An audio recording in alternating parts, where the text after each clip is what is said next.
नमस्कार किसान भाइयों, स्वागत है बिकम फार्मिंग यूट्यूब चैनल में।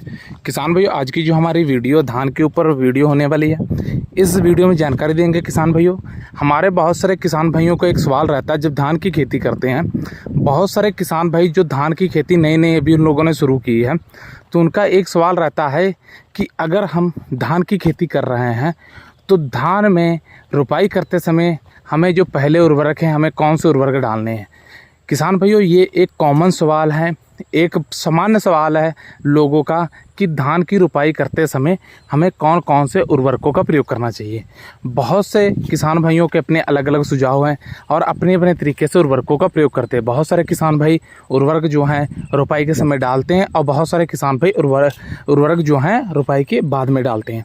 पर जो आज की जो जानकारी किसान भाई, इसमें आपको जानकारी देंगे वीडियो में कि आपको जो धान रोपाई करते समय किन उर्वरकों का और किस समय पे प्रयोग करना है। अगर चैनल पे पहली बार आए तो चैनल को सब्सक्राइब करके पास वाली घंटी दबा लीजिए।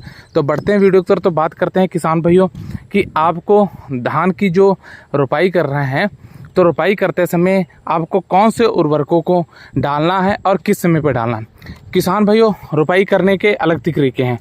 एक किसान भाइयों, रोपाई होती है सीधी बिजाई से, धान की बुआई होती है सीधी बिजाई से, और जो रोपाई होती है किसान भाइयों, ये क्या होता है कि खेत को किसान भाइयों कीचड़ बनाकर उसके बाद ट्रांसप्लांट किया जाता है। जो नर्सरी उसको उखाड़ कर उसमें ट्रांसप्लांट किया जाता है। अब किसान भाइयों, होता क्या है कि जब हम नर्सरी को ट्रांसप्लांट करते एक खेत से दूसरे खेत में ले जाकर, तो यहाँ उर्वरकों का हमें मुख्य रूप से ध्यान देना था। और जो सीधी बिजाई होती है, इसको हम किसान भाइयों सीड ड्रिल से या किसान भाइयों हम छिट्टा देकर इसकी सीधी बिजाई करते हैं। बिजाई में और सीधी बिजाई में यही अंतर है। सीधी बिजाई छिट्टा या सीड ड्रिल से जो है की जाती है, और जो रोपाई है एक खेत से नर्सरी उखाड़ कर दूसरे खेत में ट्रांसप्लांट किया जाता है, उसको रोपाई बोला जाता है। और रोपाई करते समय किसान भाइयों जो आपको खाद देनी है, उनमें किसान भाइयों आप DAP, यूरिया और पोटास का प्रयोग कर सकते हैं। अगर आप यूरिया का प्रयोग नहीं भी कर रहे हैं तब भी चलेगा, तो आप यहाँ पे DAP और पोटास का प्रयोग कर सकते हैं। ये किसान भाइयों जो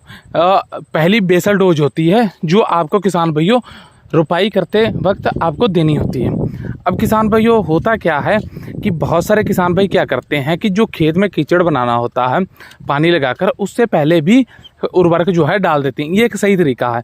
किसान भाई, बहुत सारे किसान भाई क्या करते हैं, खेत की जुताई करके उसके बाद सूखे खेत में इन उर्वरकों को डाल देते हैं और उसके बाद खेत में पानी लगाकर कीचड़ बना के उसमें रोटावेटर या अन्य किसी यंत्र के माध्यम से खेत को अच्छी तरह से बना लेते हैं। पर किसान भाइयों, हम आपको सलाह देंगे कि आप सूखे खेत में कभी भी खाद ना डालें। इससे क्या होता है कि अगर जब आप कीचड़ बनाकर उसमें रोटावेटर या कुछ चलाते हैं, तो जो खाद या उर्वरक होते हैं वो लीच डाउन हो जाते हैं, धरती की निचली सतह में चले जाते हैं। तो आप बेहतर होगा कि आप किसान भाइयों बाद में भी उर्वरकों का प्रयोग कर सकते हैं। अब किसान भाइयों, अगर आप जिस तरीके से भी डालना चाहते हैं ये आप पे निर्भर करता है। पर किसान भाइयों, यहाँ मैं आपको बताना चाहूँगा कि अगर आप DAP और पोटास का प्रयोग कर रहे हैं तो कितनी कितनी की मात्रा लेनी है। तो किसान भाई, जो DAP है 40 से 50 किलो प्रति एकड़ पड़ती है, और जो मोरेट ऑफ पोटास आती है, पोटास में भी दो किसान भाइयों, मोरेट ऑफ पोटास आपको यहाँ पे डालना है। मोरेट ऑफ पोटास जो है 20 से 25 किलो प्रति एकड़ आपको डालना होता है, यानी 40 से 45 किलो 50 किलो तकरीबन आपको DAP डालनी है,